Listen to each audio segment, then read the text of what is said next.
একটা ভিডিওতে আমি বলেছিলাম যে আল্লাহ রসুলের ওসিলা করে এখন আর দোয়া করা যাবে না। তার কারণ ওমর রাদিয়াল্লাহু আনহুর একটা হাদিস আমি বলেছিলাম, যেখানে ওমর রাদিয়াল্লাহু আনহু এটা শিখিয়েছিলেন যে যারা দুনিয়া থেকে চলে গেছে তাদের ওসিলা করে আমরা দোয়া করব না।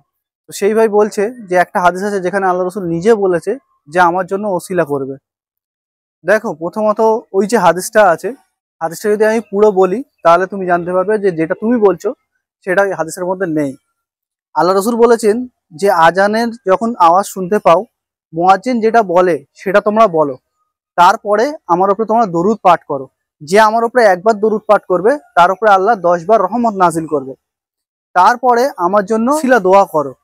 তার সাথেই আল্লাহ রসুল বলে যে ওসিলা হচ্ছে জান্নাতের স্থানসমূহের মধ্যে একটা স্থান, আর এই স্থানটা আল্লাহ নিজের বান্দাদের মধ্যে একজনকেই দেবে, আর আমি আশা করি সেটা আমিই হব।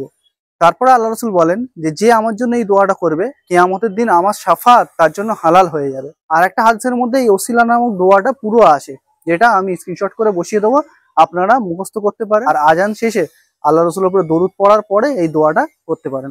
আশা করি আমি বোঝাতে পারলাম যে ওসিলা যে আছে এটা একটা স্থানের নাম, নাকি আমরা যে ওসিলা বলি সেই ওসিলা।